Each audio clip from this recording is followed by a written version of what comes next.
મેલી આજે તો હું વહેલી ઉઠી ગઈ હતી સવા 6 વાગ્યામાં. મોસ્ટ ઓફ તો હું મોડી ઉઠું છું, પણ આજે હું વહેલી શું કામ ઉઠી છું? આજે પાર્લરમાં કસ્ટમર છે વહેલા 7 વાગ્યામાં, તો હું વહેલી ઉઠી ગઈ હતી, બ્રશ કર્યો, ચાય બનાવી, ત્યાં તો આવી ગયા આપણા કસ્ટમર. આમનો આપણે મેકઅપ કરશું, હેરસ્ટાઈલ કરશું, અને આ છે એમનો ફાઇનલ લુક. તો તમને ફાઇનલ લુક કેવો લાગ્યો એ મને કમેન્ટમાં કહી દેજો. ચલો એમને કર્યા બાય બાય, પછી ઘરની સાફ સફાઈ પણ કરવી પડે છે ને. હા, બહુ અઘરું પડી જાય હો. તૈયાર તો કરી દે છે, પણ પછી કામકાજ બહુ વધી પડે છે. ઘરનું કામકાજ પતાવ્યું કર્યું ત્યાં તો મમ્મી અને રાઘવ આવી ગયા. રાઘવને આજે છુટ્ટી હતી, તો દિવ્યાસ અને રાઘવ રમતા હતા. મમ્મીને પણ બાય બાય કરીને હું આવી ગઈ ઝુડિયોમાં શું કામ આવી હતી? કાંઈ જ ખરીદી નથી કરવી, પણ આજે અમારે એક મોટા ઓર્ડર માટે સામત્ર જવાનું હતું. ઇકો ગાડીમાં અમે 11 જણ્યું, અને આ રેડી કરવા માટે મારા ખ્યાલથી ઘણી બધી છોકરીઓ હતી.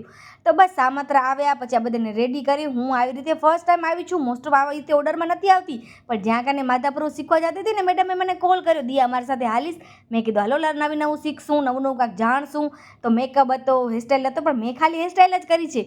હાલો હવે અમારું બધું કામકાજ પતી ગયું છે. અમે 5 સાડા 5 વાગે ઉहाँથી નીકળી ગયા હતા, પણ ઘરે આવતા તો લેટ થઈ ગયું હતું. પણ 11 નહોતા વાગ્યા, પણ હું ઘણી બધી ક્લિપો લેતા ભૂલી ગઈ, કેમ કે થાકી ગઈ હતી, ભૂખ લાગી હતી. અને આ પતી દેવું, અમે જમી કરી લીધો છે, પણ હવે ખાલી સુવાનો જ બાકી છે. વિડીયો લેતા ભૂલી ગઈ, એના માટે સોરી. વિડીયો સારો લાગે તો like, share, subscribe. Bye bye.